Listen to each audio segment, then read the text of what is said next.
செங்கல்பட்டுல இன்னைக்கு railway station இருக்குன்னா யார் காரணம்? ஓவி அழகேச முதலியார்.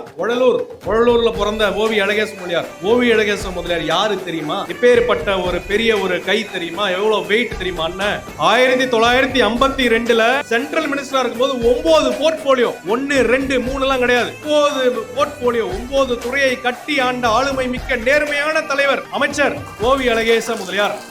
டிரான்ஸ்போர்ட், போக்குவரத்து துறை, நெடுஞ்சாலை துறை, ரயில்வே துறை, நீர்ப்பாசனம், மைன்ஸ் டிபார்ட்மெண்ட், பெட்ரோலியம் சுத்திகரிப்பு, பெட்ரோல் கெமிக்கல், ஃபியூயல், எல்லாத்துக்கும் ஒரே மனிதர் தான் இருந்திருக்கிறார் ஓவி அழகேச முதலியார். இது மட்டும் இல்லாம ஆப்பிரிக்கா நாட்டில் இருக்கக்கூடிய ஈத்தோப்பியா அப்படின்னு ஒரு நாடு இருக்கு, அந்த நாட்டினுடைய இந்திய தூதரகராகவும் இருந்திருக்கிறார். செங்கல்பட்டுல பிறந்து ஆப்பிரிக்காவுக்கு தூதரகரா நம்மால் போயிருக்கிறார் ஓவி அழகேச முதலியார். இது மட்டும் இல்லாம காங்கிரஸ் கட்சிக்கு அவர் தான் தலைவர். அவர் சொல்லுவாங்க, எனக்கு நல்லா ஞாபகம் இருக்கு, அவர் வீட்டுல இருந்து சைக்கிள் எடுத்துன்னு வந்து செங்கல்பட்டு ரயில்வே ஸ்டேஷன்ல விட்டுட்டு அங்கிருந்து ரயில் பிடிச்சு போவார். இவர்தான் கொண்டு வந்து ரயிலை நிப்பாட்டி இங்க ஸ்டேஷன் கட்டி விட்டது அவர்தான். இதெல்லாம் விட அவர் பண்ண சாதனையை கேட்டா உங்களுக்கு எல்லாருக்கும் மயக்கம் வந்து. இங்க இருக்கிற கல்பாக்கம் அணுமின் நிலையம் கேள்விப்பட்டிருக்கிறீங்களா? கல்பாக்கம் அட்டாமிக் பவர் பிளான்ட் யார் கொண்டு வந்தது?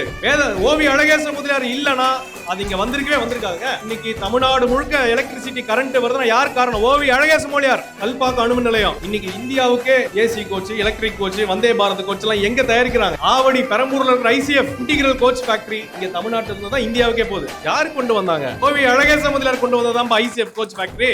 பாம்பன் பாலம் மோடி வந்து திறந்து வச்சார். பாம்பன் பாலம், தூக்குற பாலம், தொங்குற பாலம், வெள்ளக்காரன் கட்டிட்டு போயிட்டான். அதை யாரு மறுசீரமைப்பு பண்ணி அதை வந்து புது டெக்னாலஜி கொண்டு வந்து கட்டினது? ஓவி அழகேச முதலியார். இது மட்டுமா? இங்க இருக்கிற படாளத்துல இருக்கிற சுகர் மில் வேலை வாய்ப்பு எப்படி நம்ம மக்களுக்கு எடுத்து படாளத்துல இருக்கிற சுகர் மில் ஐயா கொண்டு வந்தாரு. இது மட்டும் இல்லாம இப்ப நம்ம மாமூண்டூர் போறல பிரிட்ஜ், பாலாறு பிரிட்ஜ், இதை கட்டினது அவரு பீரியட்ல கட்டினதுதான். இதை தாண்டி நம்ம திருச்சிக்கே போனோம்னா காவேரி கொள்ளிடத்துக்கு மேல ஒரு பாலாறு பிரிட்ஜ் கட்டிட்டு அவர் தான் கொண்டு வந்தாரு. என்எல்சி நெய்வேலி லிக்னைட் கார்பரேஷன்ல முதல் சுத்திகரிப்பு ஆள ஜம்புலிங்க முதலியார் கொண்டு வந்தாரு. இரண்டாவது பவர் பிளான்ட் யார் கொண்டு வந்தாங்க? ஓவி அழகேச முதலியார். இன்னைக்கு ஓவி அழகேச முதலியாரோட அடையாளம், புகழ், வரலாறு எதுவுமே நம்மளுக்கே தெரியல, செங்கல்பட்டுக்காரங்களுக்கே தெரியல. வருத்தமா இருக்குது.